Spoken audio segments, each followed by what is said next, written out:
नमस्कार। तो भौतिक विज्ञान का एक बेहद महत्वपूर्ण सा टॉपिक जिसको बोलते हैं मेजरमेंट या मापन, आज हम शुरू करने जा रहे हैं। तो एक कल्पना कीजिए कि अगर इस धरती पर मापने के लिए कुछ होता नहीं, तब जिंदगी कैसी होती। मान लीजिए सुबह सुबह से उठे, अब पहुंच गए दुकान और कहा हमको चीनी दे दो। उन्होंने कहा कितना चीनी चाहिए, तो बताने लगे इतना इतना। कुछ पता ही नहीं रहता कि कितना चाहिए। ना तो बोल पाओगे, ना सामने वाला दे पाएगा। अगर तेल लेना हो, दूध लेना हो, तब कैसे कहोगे। तो यहाँ भी कंफ्यूजन है। कोई भी चीज अगर खरीदने जाओगे, सब्जी से लेके कुछ भी, यहाँ तक कि कपड़ा खरीदने जाते हो, और अगर ये नहीं पता हो कि हम कपड़ा खरीदना है कितने मीटर चाहिए, तब क्या कहोगे, 2 हाथ 4 हाथ कपड़ा दीजिए। ये कोई सही तरीका नहीं होता है चीजों को मांगने का। इसलिए इंसान ने अपनी सहूलियत के लिए क्या बनाया है, मापक यंत्र बनाया है, मापक। तो हम आज के टॉपिक में मापन से संबंधित सभी विषयों को, सभी पहलुओं को कवर करेंगे। और विश्वास रखिए, पेपर में इससे बाहर नहीं जाएगा, बल्कि ये खुद पेपर से बाहर की चीजें हैं। यानी इतना दायरा है कि पेपर में तो आएगा ही आएगा, उसके अलावा भी पर्याप्त जानकारी आपको मिल जाएगी। देखिए, सबसे पहला प्रश्न उठता है कि मापन के बारे में, मापन है क्या। तो हम पढ़ेंगे बेसिक। पहला है पॉइंट, हम पढ़ेंगे बेसिक इंट्रोडक्शन, यानी सामान्य परिचय। जैसे हम लोग अपना परिचय जानते हैं, इसी तरह से हमको विषय का परिचय भी जाने हैं। तो अब विषय के बाद हम टॉपिक का परिचय भी जानेंगे। सामान्य परिचय में हम बात करेंगे कि मापन का तात्पर्य क्या होता है और मापन की आवश्यकता क्या है। दूसरा पढ़ेंगे मापन की विधियां। देखिए, कोई भी चीज मापते हैं तो उसके कुछ तरीका होता है। ऐसा नहीं है कि किसी भी चीज को किसी भी चीज से माप देंगे। तो मापन की विधि क्या होती है, उसके बारे में जानेंगे। फिर हम जानेंगे फिजिकल क्वांटिटी, यानी भौतिक राशियों के बारे में। तो भौतिक राशियों का मतलब होता है कि इस धरती पर जो कुछ भी है, जिसको क्या किया जा सके, मापा जा सके, वो है भौतिक राशियां। भौतिक का मतलब तो जानते ही हैं, जिसको हम देख सकते हैं, छू सकते हैं। तो जो कुछ भी ऐसा है जिसको माप सकें, वो हो गया भौतिक राशियां। तो एक प्रश्न उठता है कि भौतिक राशियों के बारे में बेसिक जानकारी, तो वो यहाँ पढ़ेंगे। फिर पढ़ेंगे भौतिक राशियों के प्रकार। तो 2 प्रकार की होती है, एक होती है अदिश, एक होती है सदिश। ये क्या होती हैं, इनके बारे में जानेंगे। अगला क्वेश्चन जानेंगे किसके बारे में, मूल राशियों के बारे में। कुछ राशियां ऐसी हैं जो अपने आप में क्या है, पूरी हैं। वो कहते हैं कि हमें कौन किसी का सपोर्ट नहीं चाहिए, हम अपने आप में ही पूर्ण हैं। हमारे पास इतना है कि हमें कोई किसी के सहारे की जरूरत नहीं है। तो वो कहलाती हैं मूल राशियां। मूल राशियों का मतलब है ऐसी राशियां जो अपने आप में ही स्वतंत्र हैं, पूर्ण हैं, और जिन्हें किसी के सपोर्ट की जरूरत नहीं है। दूसरा, व्युत्पन्न राशियां। लेकिन मूल राशियों की एक प्रॉब्लम थी कि इनकी अपनी सीमाएं थी, इसीलिए कुछ और राशियों का निर्माण किया गया। देखिए, राशियों का मतलब क्या होता है, किसी भी चीज को अगर संख्या के रूप में, हम नंबर के रूप में व्यक्त कर सकें, तो ये कहलाता है राशियां। 5 किलो, 7 किलो, 10 किलो, या फिर 10 फीट, 8 फीट, ये क्या है, राशियां। तो ये होती है व्युत्पन्न राशियां। व्युत्पन्न का मतलब होता है जो इनके सपोर्ट से, यानी मूल राशियों के सपोर्ट से उत्पन्न हुई है, वो कहलाती है व्युत्पन्न राशियां। इसके बाद हम बात करेंगे मात्रक की। तो ये हमको पूरा पढ़ना है, और इस डायग्राम को एकदम छाप लेना, कहाँ, कॉपी में और यहाँ दिमाग में। ठीक है, तो चलिए शुरू करते हैं। सबसे पहले हम जानेंगे बेसिक इंट्रो। तो मापन का तात्पर्य क्या है। मापन का तात्पर्य है किसी चीज को मापना। मापन का तात्पर्य है किसी भी चीज को मापना। अब प्रश्न आपके लिए बताइएगा कि मापना और नापना में अंतर क्या है। हालांकि मापना और नापना, इन दोनों शब्दों का प्रयोग सिनोनियम्स के रूप में, यानी समानार्थी के रूप में करते हैं। देखा होगा, कोई भी व्यक्ति जाता है, बोलता है तेल हमारा माप दीजिए, अब वही जाएगा फिर कहेगा तेल हमारा नाप दीजिए। मतलब एक ही आदमी एक ही चीज को मापना और नापना बोल रहा है। वहीं कपड़े खरीदने जाएगा तो बोलेगा कपड़ों को माप दीजिए हमारे, फिर कहेगा कपड़े को नाप दीजिए। तो पता करना ये है क्या, दोनों में अंतर क्या है। फिर बात करेंगे इसकी आवश्यकता क्यों है। देखिए, मापन की आवश्यकता इसलिए है ताकि हर चीज को मापा जा सके। ठीक है, मापन की जरूरत इसलिए है ताकि हम हर चीज को माप सकें। ये पहली बात हो गई। दूसरी बात है कि मापन हमको इसलिए भी चाहिए है ताकि हम प्रत्येक चीज को एक निश्चित मात्रा में व्यक्त कर सकें। जैसे 1 किलो पनीर, इसका मतलब है कि पनीर की निश्चित मात्रा आपको मिलेगी 1 किलो में। ऐसा नहीं है कि किसी को इतनी दे दी 1 किलो में, किसी को इतनी, यानी फिक्स मात्रा ही मिलेगी। जैसे मान लीजिए इतना टुकड़ा आया 1 किलो में, तो इसका मतलब है चाहे आप खरीदो, चाहे आपके पिताजी खरीदें, चाहे आपके जो कोई खरीदे, मिलना इतना ही है 1 किलो में। ठीक है, इसमें कोई संदेह नहीं है। तो किसी भी चीज को एक निश्चित मात्रा में व्यक्त करने के लिए क्या करना पड़ता है, मापन की जरूरत है। अब चाहे 1 किलो पनीर लो या 1000 किलो, मिलेगी इसी अनुपात में। अगर 1000 किलो लोगे तो इतने पीस 1000 मिलेंगे। ठीक है, ये होता है मापन की आवश्यकता। एक और भी चीज है इसके लिए मापन चाहिए। दो अगर राशियों की तुलना करनी है तब भी मापन चाहिए। अगर सोच कर देखिए कि क्या 1 लीटर दूध 1 किलो दूध के बराबर होता है? नहीं होता है, क्योंकि 1 लीटर कुछ कम होता है किलोग्राम से। कितना होता है ये कमेंट में जरूर बताइएगा। तो दो चीजों के बीच अगर तुलना करनी है तब भी हम इसका प्रयोग करते हैं। जैसे देखे होगे कुछ लोग बताते हैं अपनी हाइट को पूछना, कहेंगे 5 फुट 8 इंच, और कुछ लोग उसी को कहेंगे कितना, 162 सेंटीमीटर, 172 सेंटीमीटर। चीज एक ही है, व्यक्ति भी एक ही है, और उसी की हाइट को दो लोग अलग अलग तरीके से बता रहे हैं। अंतर क्या है? दोनों के बताने का ढंग नहीं, बल्कि दोनों अलग अलग तरह के मात्रक का प्रयोग कर रहे हैं इसके लिए। ठीक है, इसके बाद चलिए, तो ये समझ में आ गया होगा कि मापन की आवश्यकता क्यों है। और आवश्यकता अगर नहीं समझ में आ रहा है तो कल से कोशिश करना बाहर जाना खरीदने कुछ, उसको मत बताना कि हमको चाहिए क्या है, कितना चाहिए। बस कहना पनीर दो, ऐसे खड़ा हो जाना। वो कहे कितना चाहिए बाबू, तो कहना हाँ पनीर दो। तो फिर क्या करेगा ये तो आप ही जानते हो। ऐसे ही कोई भी चीज मांग कर देखना, तब समझ में आएगी इसकी जरूरत है। वैसे इसको सबसे डिफिकल्ट टॉपिकों में से मानते हैं, उसको पढ़ते ही नहीं है, कहते हैं क्या करना पड़ेगा। लेकिन सोचा अगर ये सब ना आएगा तो कैसे पता पड़ेगा कि घर मकान नापना पड़ेगा, प्रॉपर्टी नापनी पड़ेगी, काफी कुछ नापना पड़ता है। तो ये सब कहाँ से जानकारी होगा। इसलिए मापन बहुत जरूरी है समझना। चीजें खरीदने गए, मान कर चलिए मापन का स्वाद नहीं है, गए अब बोला हमको चीनी दे दीजिए 1 बोरा, तो उसने 1 बोरा तो चीनी दे दी, लेकिन पता पड़ा 1 बोरा में 100 किलो चीनी होती है, आपको दिए 17 किलो। आगे लेकर और घर में फिर पूछा कि ये 70 किलो क्यों है, तो कहा था 1 बोरा लेना है चीनी, और ये थोड़ी कहा था कि 100 किलो लेना है। तो समझते हो फिर क्या होगा घर में।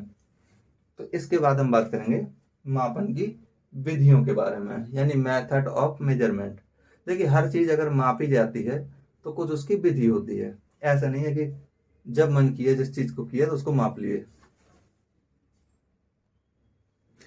देखिए अगर हमको कोई भी चीज मापनी होती है तो हम क्या करेंगे। अच्छा सोच कर देखिए, आप ही से कहा जाए कि कोई एक मात्रक बनाइए, कोई एक मापक यंत्र बनाइए जिससे हम चीजों को माप सके, तब क्या सोचेंगे आप।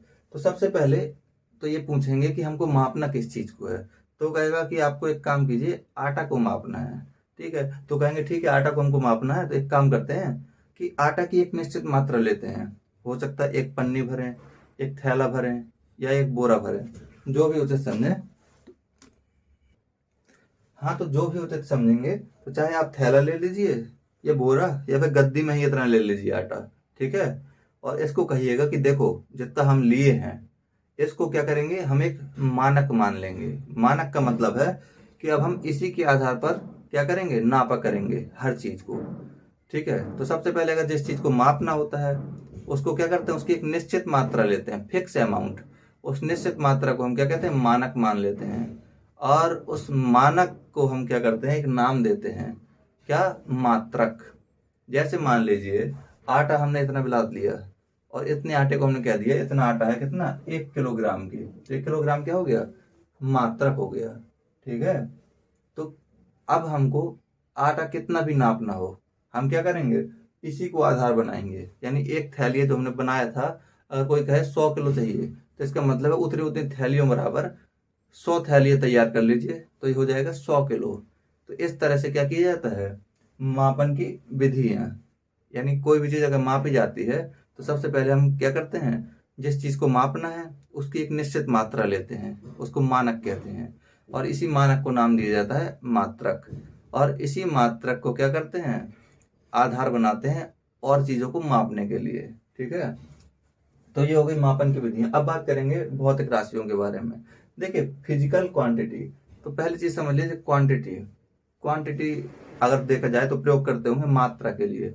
कहते हैं ना कि क्वांटिटी कितनी रहेगी, तो बताते हैं ना 5 किलो 7 किलो।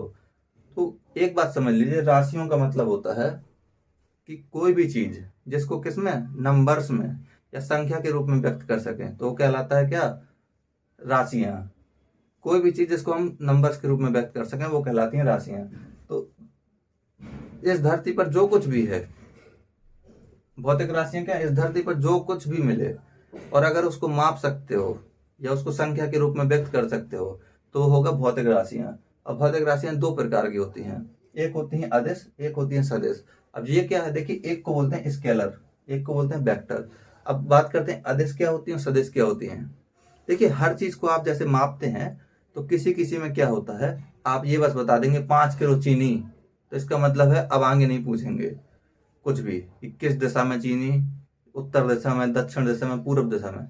या फिर आप किसी भी चीज को जब बताते हैं उसमें खाली आपको क्या बताना पड़े, परिमाण बताना पड़े, दिशा नहीं बताना पड़े, तो समझ लीजिएगा वो क्या है, अदिश राशि। यानी आपको जब दिशा बतानी पड़ जाए किसी भी चीज की तो वो क्या हो जाएगी, सदिश राशि। ऐसे सोचिए, जैसे मान लीजिए आपने कहा कि हमको एक धक्का लगाना है या बल लगाना है किसी चीज पर, तो सामने वाला पूछेगा ये बताइए बल तो लगाना है लेकिन किस दिशा में लगाना है। क्योंकि अब ये सोचिए, बल तो कहीं भी लगा सकते हैं ना, ऊपर की ओर, नीचे की ओर, दाएं बाएं, तो ये बताना पड़ेगा किस दिशा में लगाना है। जब दिशा पूछेगा तो हो जाएगा सदिश राशि। ऐसे ही आपसे कहेगा कि अगर मान लीजिए आपसे पूछा विस्थापन, विस्थापन क्या है, सदिश है या अदिश, तो कहिए विस्थापन का मतलब क्या होता है। विस्थापन का मतलब होता है, जैसे विस्थापन क्या है, विस्थापित होना, एक स्थान से दूसरे स्थान विस्थापित होना। जैसे मान लीजिए कोई व्यक्ति यहाँ खड़ा हुआ है, यहाँ पर आ गया, तो ये क्या हो गया, विस्थापन। तो इसका मतलब है विस्थापित होने के लिए आपको दिशा बताने की जरूरत नहीं है, वो किसी भी दिशा में हो सकता है। तो ये क्या हो जाएगी, सदिश राशि या अदिश राशि, अदिश राशि। लेकिन आपसे कहा जाए दूरी, तो ये क्या होगी, अदिश होगी या सदिश, ये जरूर बताएं अभी हाल कमेंट पर करके। अब मान लीजिए कहा जाए कि किसी चीज को तौलिए, 5 किलो चीनी लीजिए, तब तो ये बताएंगे नहीं ना कि हमको चीनी किस दिशा में चाहिए, तो इसका मतलब है इसमें दिशा की जरूरत नहीं है, तो ये क्या होगी, अदिश राशि। इसी प्रकार कहा जाए कि आप 20 किलोमीटर की रफ्तार से चलिए, यानी आपकी चाल क्या हो, 20 किलोमीटर, लेकिन आपसे ये नहीं कहा जा रहा कि किस दिशा में चलिए, तो चाल क्या हो गई, चाल हो गई अदिश राशि। क्यों, क्योंकि इसमें दिशा का तो यूज ही नहीं है। मान लीजिए आपसे ये कहा ही नहीं गया कि आपको पूर्व दिशा में जाना, पश्चिम दिशा में जाना, जहां इच्छा हो वहां जाओ, तो वे क्या होगी, चाल, अदिश राशि। इसी प्रकार से अगर हम बात करें तापमान, तो देखते हो ना भयानक गर्मी होता है तो कहते हो आज बहुत भयानक तापमान है, पसीना छोड़ दिए। तो तापमान में ये थोड़ी बताते हो कि किस दिशा में तापमान है, तो तापमान क्या हो गया, अदिश राशि। तो यहाँ पर वो सभी राशियां आएंगी जिसमें क्या करना है हमको, जिसमें हमको दिशा बताने की जरूरत नहीं है। जैसे द्रव्यमान, जैसे लंबाई, लंबाई में दिशा तो बतानी नहीं पड़ती है। इसके अलावा विस्थापन किसमें आएगा, अदिश राशियों में। अब बात करेंगे सदिश राशियां। सदिश राशियों का मतलब होता है ऐसी राशियां जिसके बारे में हमको जब बात करेंगे तो हमको इसके साथ दिशा भी बतानी पड़ेगी। जैसे अगर कहा जाए वेग, तो आपको वेग बताना पड़ेगा। आपसे कहा जाए कि एक बॉल लीजिए और उसको 5 किलोमीटर प्रति सेकंड की रफ्तार से वेग से आप फेंकिए, तो आपसे पूछा जाएगा, आपको बताना पड़ेगा कि किस दिशा में फेंकना है। तो वेग किस में आ गया, सदिश राशियों में। इसी प्रकार से चुंबकीय क्षेत्र की तीव्रता, यह भी सदिश राशियों में। क्यों, क्योंकि चुंबकीय क्षेत्र की तीव्रता जो होती है इसके लिए आपको बताना पड़ेगा कि उसकी दिशा कौन सी है। इसके अलावा त्वरण, त्वरण का मतलब होता है, मान लीजिए आप दौड़ रहे हो, आपकी रफ्तार है 5 किलोमीटर प्रति घंटा, लेकिन आपने 1 सेकेंड के अंदर क्या किया, अपनी रफ्तार में कुछ भी चेंजेस किया, या तो बढ़ाएंगे या घटाएंगे, तो जो उस समय वेग में परिवर्तन हुआ है ना, वो क्या कहलाता है, वो कहलाता है त्वरण। तो त्वरण क्या होता है, त्वरण सदिश राशि होती है। इसके अलावा ताप प्रवणता, यानी तापमान में अंतर, प्रवणता का मतलब होता है अंतर। यानी मान लीजिए 50 डिग्री सेंटीग्रेड और 45 डिग्री सेंटीग्रेड के बीच पूछा जाए ताप प्रवणता, तो 5 डिग्री सेंटीग्रेड की है, यानी अंतर। तो ये क्या है, सदिश राशि। इसके अलावा बात करेंगे विद्युत तीव्रता, यह भी सदिश राशि है। तो अभी तक हमने जिनके बारे में बात की वो क्या थी, सदिश राशियां। तो देखिए, भौतिक राशियां समझ में आ गया होगा, क्या होती हैं ये भी समझ में आ गया होगा। जैसे लंबाई, द्रव्यमान, ये आयतन, ये सब क्या है, भौतिक राशियां। जिस चीज को भी आप धरती पर है और माप सको, नंबर के रूप में व्यक्त कर सको, वो है भौतिक राशि। दो प्रकार की, अदिश, सदिश। अदिश क्या है, जिसमें आपको दिशा बताने की बिल्कुल जरूरत नहीं है, और जिसमें दिशा बतानी पड़े वो है सदिश। इसके अलावा बात करेंगे मूल राशियों की, तो इतना पहले नोट डाउन कर लीजिए और इतना समझ लीजिए ढंग से अच्छे से, क्योंकि क्वेश्चन इसी तरह से पुटअप किए जाते हैं। देखिए बोर्ड पर जो देख रहे हैं इसमें लिखा हुआ है राशियां, और जैसा कि पहले बता चुके हैं राशियां का मतलब होता है कि जिस चीज को भी हम संख्या के रूप में व्यक्त कर सकें वो क्या होती हैं, राशियां। तो राशियों को दो भागों में बांटते हैं, दो तरह की राशियां होती हैं। एक होती है जिसको बोलते हैं मूल राशियां। अब मूल राशियां क्या होती हैं, ये बताया था कि ऐसी राशियां जो अपने आप में स्वतंत्र होती हैं, जिन्हें किसी के सहयोग की आवश्यकता नहीं होती है, अपने आप में ही पूर्ण होती है, उनको कहते हैं मूल राशियां। दूसरी है व्युत्पन्न राशियां। व्युत्पन्न नाम से स्पष्ट है, व्युत्पन्न क्या हुई हैं, उत्पन्न की गई हैं, ये मूल नहीं है, ये क्या है, व्युत्पन्न राशियां। तो ऐसी राशियां जो मूल राशियों की सहायता से बनी है उसको कहते हैं व्युत्पन्न राशियां। तो अगला क्वेश्चन पूछेगा, सबसे इंपॉर्टेंट पूछेगा, मूल राशियां कितनी हैं, असीमित तो होंगे नहीं। तो मूल राशियां कुल मिलाकर कितनी हैं, कुल 7 मूल राशियां हैं, कुल 7 मूल राशियां हैं, और 2 पूरक मूल राशियां हैं। यानी है तो ये भी मूल राशियां, लेकिन ये पूरक हैं, यानी इनको पूरा करती हैं। पूरक का मतलब क्या होता है, पूरक का मतलब होता है जो पूरा करे। जैसे होता है ना, कहते हैं कि एक व्यक्ति इनकम्प्लीट है तो उसमें कुछ कमियां हैं, और जो कमियों को पूरा करेगा तो क्या कहलाएगा, पूरक। तो देखिए 7 मूल राशियां। अब प्रश्न उठता है 7 मूल राशियों को रट्टा कैसे माने। तो पहली बात, इसको रट्टा नहीं मानना है, जो ये देख रहे हैं ना इसी से पूरा 7 का 7 कंप्लीट हो जाएगा मात्रक सहित। देखिए सबसे पहले हम शुरू करते हैं समय। समय समय तो जानते ही हो, घड़ी दिन भर देखते रहते हो, हर सेकंड अगर कुछ बदल रहा है तो वो है समय।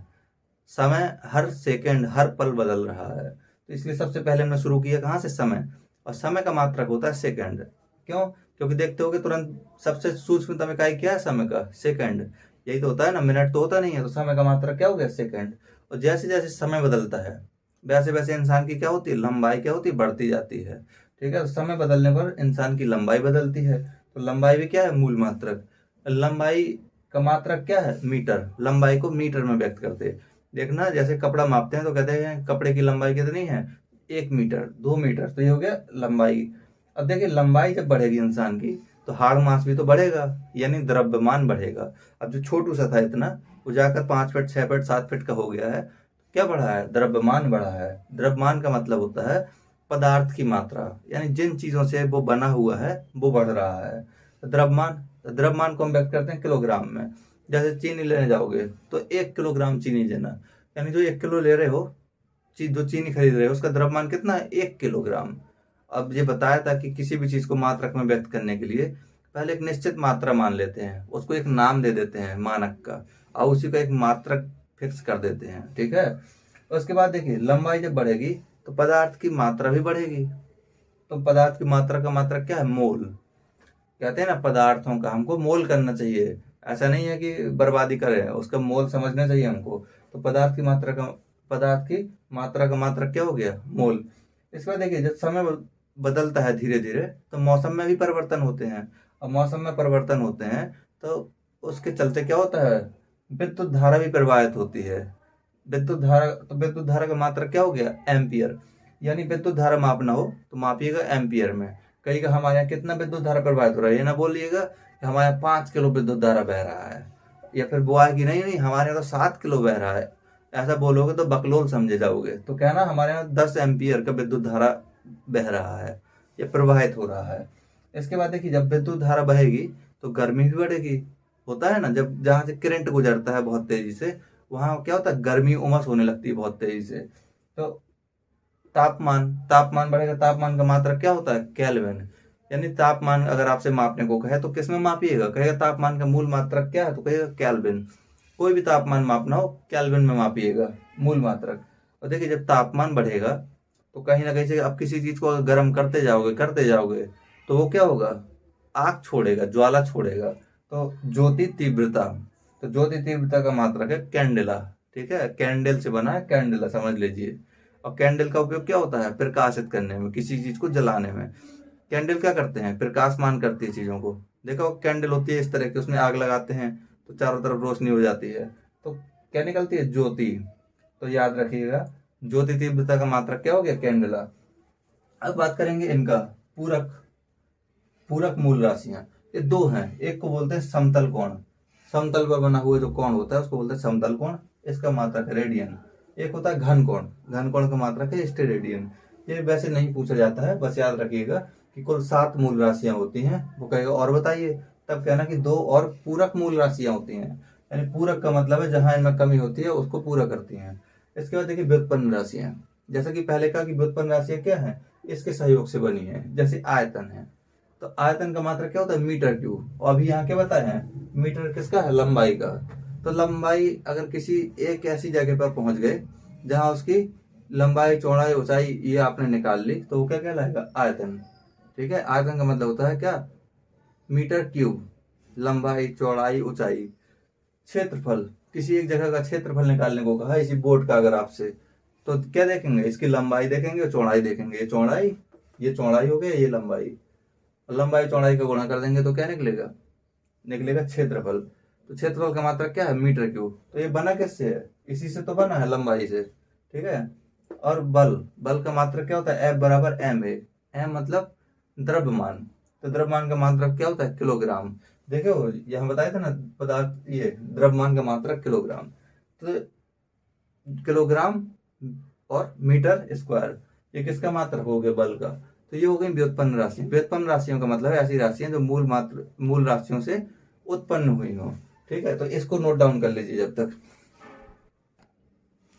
देखिए जो ये बोर्ड पर लिखा देख रहे हैं, ये सबसे जरूरी चीज है, यानी इस पूरे टॉपिक के अंतर्गत इससे क्वेश्चन आते ही आते हैं। तो देखिए मात्रक, मात्रक का मतलब क्या होता है, मात्रक का मतलब होता है कि किसी राशि को या किसी निश्चित पदार्थ को व्यक्त करने के लिए जो क्या होता है, हम एक नाम देते हैं, उसको बोलते हैं मात्रक।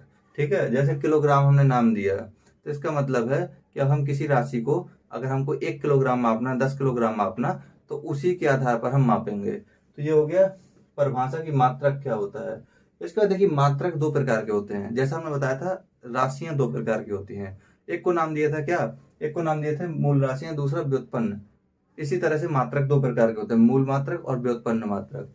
तो मूल मात्रक क्या होते हैं, ऐसे मात्रक जो मूल राशियों को व्यक्त करते हैं। अभी हमने बताया था थोड़ी देर पहले कि मूल राशियां क्या होती हैं, जैसे लंबाई हो गया और किलोग्राम हो गया, कैंडेला हो गया, ये सब क्या है, मोल हो गया, ये सब मूल राशियां हैं। अगर इनको व्यक्त करते हैं जिन मात्रकों से, वो क्या कहलाते हैं, मूल मात्रक।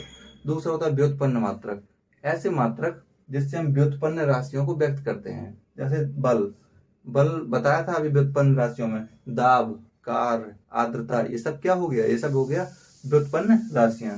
इसके बाद बात करते हैं मात्रक की पद्धतियां। देखिए पूरी दुनिया में सब लोग एक साथ तो ऐसा नहीं है हमेशा से रहते रहे हों, या फिर पूरी दुनिया में एक इतना ज्यादा आपसी मेल जोल रहा हो कि एक देश में या एक देश के एक छोटे से भाग में जो चल रहा हो उसी को पूरे दुनिया में अपनाया जाए, ऐसा तो था नहीं। तो इसलिए अलग अलग समय में अलग अलग देश में माप तौल की अलग अलग पद्धतियां थी। जैसे बात करें सीजीएस, देखिए इन पद्धतियों में एक चीज ध्यान रखिएगा, केवल 3 चीजों की बात की गई है, एक तो लंबाई की, दूसरा द्रव्यमान की, तीसरा समय की। इन 3 चीजों को मापने के लिए इन अलग अलग पद्धतियों में अलग अलग तरह के क्या मात्रक अपनाए गए हैं। जैसे बात करेंगे सीजीएस, सी का मतलब होता है सेंटीमीटर, जी का मतलब होता है ग्राम, एस का मतलब होता है सेकंड। यानी इस पद्धति में यदि सीजीएस पद्धति की बात करें तो इसमें लंबाई को किसमें मापते थे, सेंटीमीटर में। और सी पहला शब्द जो है ये लंबाई को व्यक्त करता है, लंबाई मापनी सेंटीमीटर में। आज मापते हो ना कि हाइट कितने सेंटीमीटर है, तो ये जो सेंटीमीटर शब्द है ये यहीं से आया। उसके बाद जी यानी ग्राम, इसमें क्या करते थे, जो वजन होता था या द्रव्यमान उसको मापते थे ग्राम में। जैसे आज भी कहते हो ना 500 ग्राम हमको कुछ चीज दीजिए, तो वो ग्राम यहाँ से है। उसके बाद बात करते हैं सेकंड, समय को ये लोग भी सेकंड में ही मापते थे। ये पद्धति जो है ये फ्रांस में सबसे ज्यादा प्रचलित थी। फ्रांस का जो क्षेत्र है वहां पर ये पद्धति बहुत अधिक प्रचलित थी। अब फ्रांस में एक स्थान है इसका नाम है सेवरेज, वहां पर अंतरराष्ट्रीय माप तौल से संबंधित कार्यालय भी बना हुआ है, उसके बारे में कमेंट में जरूर बताइएगा। और इसको कहते हैं फ्रेंच पद्धति, क्यों, क्योंकि ये कहाँ प्रचलित थी, फ्रांस में। इसके बाद बात करते हैं एफपीएस, एफपीएस यानी एफ का मतलब है फुट, पी का मतलब है पाउंड, एस का मतलब सेकंड। फुट का मतलब क्या है, फुट का मतलब पैर नहीं है। ये जो अंग्रेज लोग थे जो हम पर शासन किए हैं 200 सालों तक, वो लोग एक पद्धति बनाए, उसका नाम दी एफपीएस पद्धति। और अपने यहाँ कैसे मापते थे, अगर उनको लंबाई मापनी है तो फुट में मापते थे। आज भी देखे हो ना कि हमारा मकान 50 फीट है, 60 फीट है, ये कहाँ से आया, ये यहीं से आया, FPS पद्धति से। जो F है ये फुट, P यानी पाउंड, वजन मापते थे किसमें, पाउंड में। जैसे एक इंग्लिश की बुक है, उसमें स्टोरी दी हुई है, उसमें कहता है कि 250 पाउंड क्या चाहिए, वजन। तो ये पाउंड ब्रिटेन में क्या है, प्रचलित है। तो इस पद्धति को ब्रिटिश पद्धति कहते हैं। ये लोग भी सेकंड, समय को सेकंड में मापते थे। देख रहे हो सर, 3 चीजें यूज है, लंबाई, द्रव्यमान, समय। ये लंबाई को मापते हैं फ्रांस वाले सेंटीमीटर में, उसके बाद वजन को मापते हैं ग्राम में, समय को सेकंड में। ये ब्रिटेन वाले जो हैं ये मापते हैं लंबाई को इसमें फुट में, और वजन को पाउंड में, और समय को सेकंड में। एक और पद्धति है जिसका नाम दिया MKS पद्धति। MKS, M यानी द्रव्यमान, के, M का मतलब क्या, मीटर, के मतलब किलोग्राम, S मतलब सेकंड, यानी मीटर किलोग्राम सेकंड पद्धति। इसमें क्या करते थे, इसमें लंबाई को मापते थे किसमें, मीटर में, और सबसे ज्यादा यही प्रचलित रही है। देखते हुए हर चीज को किसमें मापते हैं, मीटर में। उसके बाद के यानी किलोग्राम, वजन को मापते थे किलोग्राम में, और समय को सेकंड में। ये पद्धति इतनी ज्यादा प्रचलित थी, लेकिन उसके बावजूद सबसे बड़ी समस्या ये थी कि मान लीजिए हमारे देश में अलग पद्धति है, दूसरे देश में अलग पद्धति है। अब इन सभी लोगों को आपस में खरीदारी करनी है, तो भारत वाले कह रहे ना बाबू हम 1 पाउंड देंगे, भारत वाले से ब्रिटेन वाले कह रहे कि हमको 100 पाउंड चाहिए। भारत वाले पाउंड का होता है, अरे कुछ बता ढंग का, हम तो किलोग्राम में देंगे। तो हो गया विवाद। तो इस तरह के विवाद पूरी दुनिया में देखने को मिले। और जब इन विवादों में क्या हुआ, अंत में निष्कर्ष निकाला कि एक काम करते हैं, अब तो इतनी पूरी दुनिया में सब एक दूसरे को जान रहे हैं अच्छे से, क्यों, क्योंकि कब 1967 का समय आ गया है, विश्व युद्ध भी लड़ चुके हैं। तब एक काम करते हैं, पूरी दुनिया में माप तौल की एक अलग पद्धति विकसित करते हैं, जिसका नाम है SI। आजकल यही प्रचलित है दुनिया के हर जगह। हालांकि ऐसा नहीं कि ये बंद हो गई हैं, ये भी चलती हैं लोकल में। SI पद्धति मतलब सिस्टम इंटरनेशनल।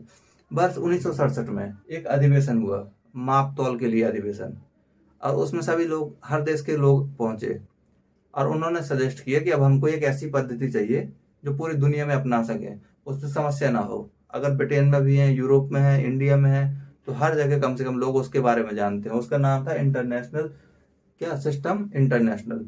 और इसी के अंतर्गत ये मान लीजिए आज जो भी माप तौल की चीजें हैं वो सब इसी के आधार पर मापी जाती हैं। ठीक है, तो इसको पूरे को नोट कर लीजिए, ये बहुत जरूरी है, क्वेश्चन सीधे सीधे पूछता है। एक और बात ध्यान रखिएगा, जो MKS है, ये MKS पद्धति के ही दम पर इस पद्धति का विकास हुआ, यानी MKS पद्धति की अधिकांश चीजें इसमें अपनाई गई हैं। ठीक है, देखिए SI पद्धति के बारे में एक अलग से वीडियो आएगा, अगला वीडियो। क्यों, क्योंकि ये बहुत महत्वपूर्ण है, इसमें कौन कौन से मात्रक हैं, किस चीज को किस में मापा जाता है, इन सब की बात करेंगे। तो उम्मीद है इस वीडियो में जो इन्फॉर्मेशन है वो काफी काम की रही होगी, और बताइएगा जरूर कि पेपर में क्या कैसे क्वेश्चन आ रहे हैं और आप डील कर पा रहे हैं या नहीं। ठीक है, धन्यवाद।